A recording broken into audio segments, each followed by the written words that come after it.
नमस्कार साथियों, आप सभी का स्वागत है इन रॉक पर। मैं हूं शशिकांत कुमार। इस समय 24 की रणभूमि चल रही है और 2024 की रणभूमि में जो घमासान मचा है, बिहार के कई इलाकों में बारिश हुई, इसका से तापमान में गिरावट भी हुई, लेकिन इसके साथ ही देश के सियासत का जो तापमान है वो नहीं गिरी है और बिहार और उत्तर प्रदेश इसमें महत्वपूर्ण राज्य बन जाता है। बिहार उत्तर प्रदेश जिस तरफ जाता है उधर सत्ता जाता है। लेकिन एक खबर सामने आती है, जिस खबर के माने तो पहले 4 चरणों के पेज में करीबन 1,60,00,000 वोटिंग जो इलेक्शन कमीशन ने इलेक्शन के दिन में जो वोटिंग के आंकड़ा डाला था रात के करीबन 10:30 बजे तक, वो 3 या 4 दिनों के बाद वही आंकड़ा पूरी तरह से बदल जाता है। पूरी तरह से आप कह सकते हैं वोटों का जो अंतर है वो बढ़ जाता है।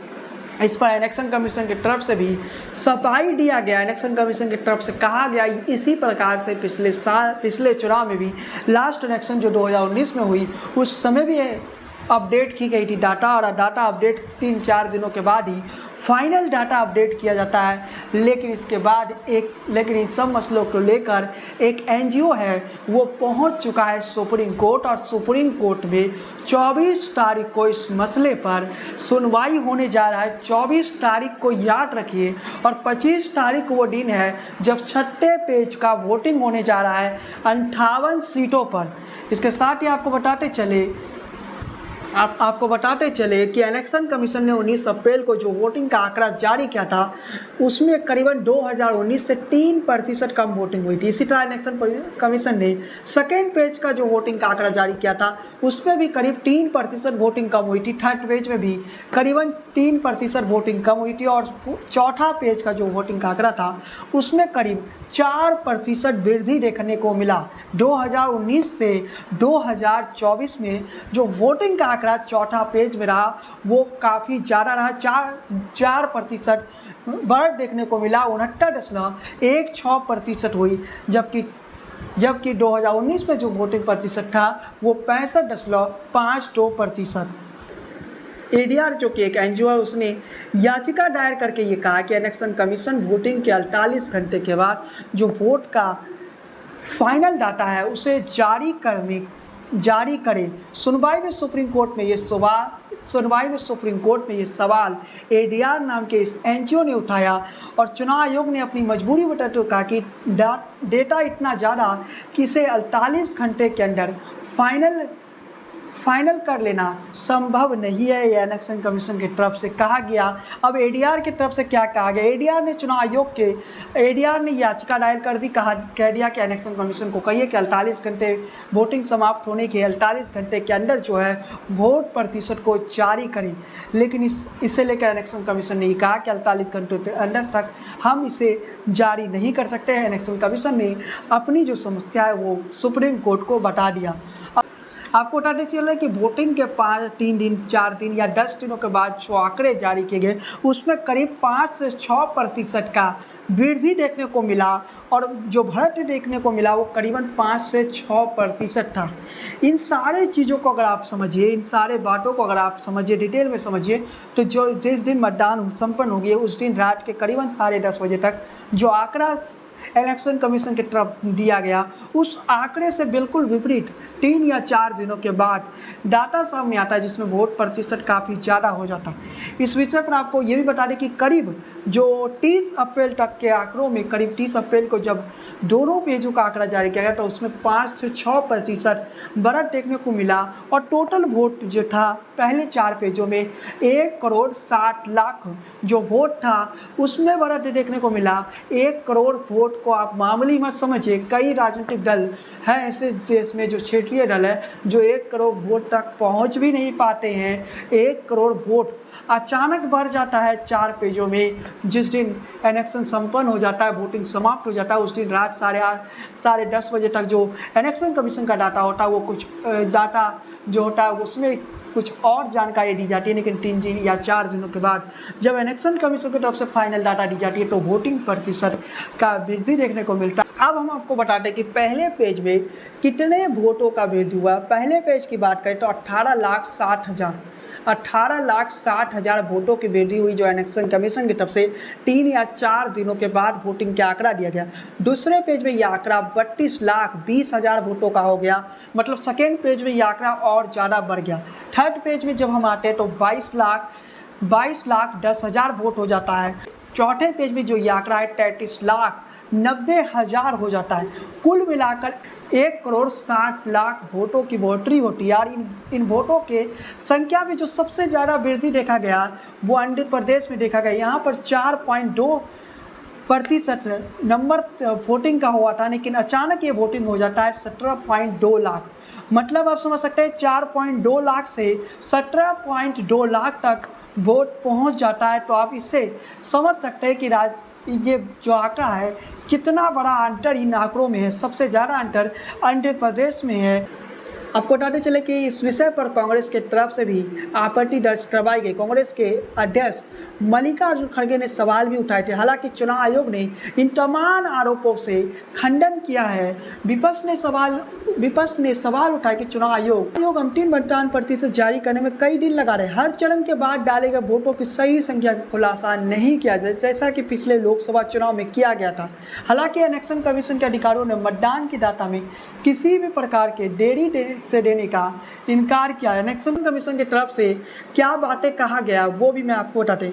चुनाव आयोग ने वितरणों को हवाला देते हुए कहा कि इस बार अंतिम मतदान डेटिंग इलेक्शन कमीशन की तरफ से जो हवाला दिया गया इस पर तौर पर बता देना चाहते हैं कि मतदान डेटा वोटिंग के 4 दिन के बाद जारी किया गया, जबकि 2019 में प्रत्येक चरण के बाद मतदान के बाद कम से कम 6 दिनों का अंतर होता है। इलेक्शन की तरफ से कहा गया कि हम तो 2024 में 4 दिनों में डाटा जारी कर रहे हैं, जो इलेक्शन के डाटा है, वोटिंग के जो डाटा है, लेकिन 2019 में यही काम हम 6 दिनों तक लग गए थे।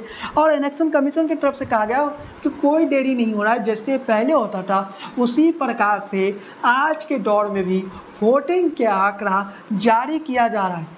इलेक्शन कमीशन की एक तरफ से ये भी कहा गया कि पहले चरण का डाटा 11 दिनों के बाद जारी करने के चुनाव आयोग के अधिकारियों ने कहा कि 66.1% मतदान का जो आंकड़ा है वो 66% मतदान के जैसा है, जो कि 21 अप्रैल की रात को चुनाव आयोग के वोटर टर्नआउट ऐप में बताया गया। वास्तव में मतदान के अगले दिन बताई गई संख्या दूर दराज के बूथों से ब्रिटेन में सभी 4 चरणों के लिए चुनाव आयोग द्वारा जारी किए गए अंतिम आंकड़ों में बहुत अंतर नहीं होता है। ये बातें इलेक्शन कमीशन की तरफ से कहा गया कि जो डाटा हम लोग जारी कर रहे हैं वो डाटा में, और जो हम इलेक्शन के वोटिंग के दिन रात 10:30 बजे तक जारी करते हैं, उस आंकड़े में ज़्यादा बदलाव नहीं है, बल्कि आंकड़े लगभग बराबर हैं। ये भी आरोप लग रहा है कि इलेक्शन कमीशन जब मीडिया से बातचीत नहीं किया और जो वोट का आंकड़ा दिया जा रहा है वो प्रतिशत के रूप में वोटर टर्नआउट ऐप के जरिए, जो इलेक्शन कमीशन का एप्लीकेशन है, उसमें वितरण बयान जारी कर रहा है। चुनाव आयोग ने साफ कहा कि पोल डेटा में हेर फेर नहीं किया जा सकता है, जिसका पूर्व चुनाव आयोग ने पुरजोर समर्थन किया। आपको बताते चले कि जो पूर्व के चुनाव आयुक्त रहे हैं उन्होंने भी इस बात का समर्थन किया कि जो इलेक्शन कमीशन है उसमें इलेक्शन कमीशन की तरफ से वोटों की जो आंकड़ा है उसमें कोई गड़बड़ी नहीं की गई। और इसके साथ ही बताते चले कि पूर्व चुनाव आयोग अशोक लवासा ने कहा कि सितंबर में वोटर टर्नआउट के आंकड़ों में हेरफेर करने की गुंजाइश ही नहीं है। पहले भी अंतिम मतदान डेटा मतदान के दिन के जारी आंकड़ों में बदला गया क्योंकि इसे अपडेट किया जाता है। हालांकि उन्होंने TIO से कहा कि चुनाव आयोग की चेतावनियों को सटीक डाटा सार्वजनिक डोमेन में डालने में संकोच नहीं करना चाहिए। इसे साझा करने में क्या बुराई, इस पर कोई नुकसान कैसे हो सकता है। उन्होंने कहा कि अधिक प्रतिष्ठा का मतलब अधिक विश्वास है। 24 तारीख को क्या सुप्रीम कोर्ट इस मसले पर कुछ बड़ा एक्शन लेने जा रहा है? क्या 24 तारीख को सुप्रीम कोर्ट इस मामले में कुछ ऐसा एक्शन लेने जा रहा है जो कि सत्ता को सूट नहीं करेगा, इलेक्शन कमीशन को भी पसंद नहीं आएगा? तो जवाब दे देते हैं कि इस केस में वो दम नहीं देखा जा रहा है। जब इन बातों को तथ्यों के आधार पर देखेंगे तो 2019 में भी इसी प्रकार के चीज़ें होता था। 2019 में भी वोटिंग के 5 दिन या 6 दिनों के बाद जो है फाइनल वोटों का आंकड़ा दिया जाता था। और ये जो आंकड़ा बताया जा रहा है कि 1,60,00,000 वोटों की वोटरी की गई, ये कम वोट नहीं है, ज़्यादा ही वोट है। लेकिन कई बार दूर दराज के जो बूथ होते हैं, जो ग्रामीण क्षेत्रों में होते हैं, जहाँ पर आज के दौर में भी इंटरनेट की कनेक्शन, जहाँ पर आज के दौर में भी जानकारियाँ इकट्ठा करना मुश्किल हो जाता है, तो उन डाटों को इकट्ठा करने में समय लगता है और आप कह सकते हैं कि इस वजह से ये आंकड़ा सामने आ रहा है। लेकिन क्या सुप्रीम कोर्ट जो ADR जो कि एक NGO है, उस याचिका पे कुछ बड़ा फैसला लेते? इसके लिए हम सबको 24 तारीख का इंतज़ार करना पड़ेगा। 24 तारीख को सुप्रीम कोर्ट में इस मसले पर सुनवाई है। आपको ये बता दें कि कुछ दिन पहले जब इस मामले पर सुनवाई हुई तो इलेक्शन कमीशन ने वक्त मांगा था और इलेक्शन कमीशन को वक्त दिया गया 24 तारीख तक, और 24 तारीख तक इलेक्शन कमीशन कंप्लीट डाटा जो है वो सुप्रीम कोर्ट को सौंप देगा और उसके बाद सुप्रीम कोर्ट इस मसले पर अपना फैसला सुनाएगा।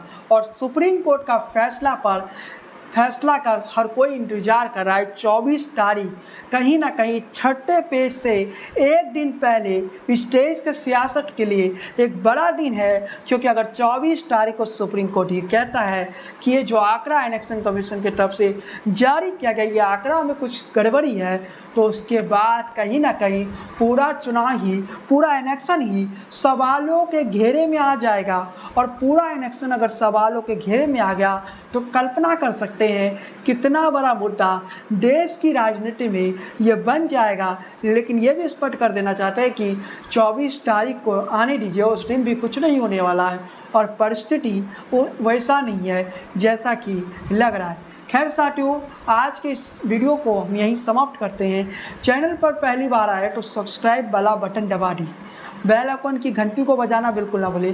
फेसबुक पेज को फॉलो कीजिए। लोकसभा चुनाव पर जो ये हमारा कवरेज है वो अब लाइव टेलीकास्ट भी शुरू हो चुका है, तो आप टॉक के साथ जुड़िए। और इसके साथ ही अपना जो बस है, अपने जो इसके साथ ही आप कमेंट में ये ज़रूर बताइए कि इस बार किसकी सरकार बनने जा रही है, ये आप हमें कमेंट में बता सकते हैं। खैर साथियों, आज की इस वीडियो में बस इतना ही। जय हिंद, वंदे मातरम।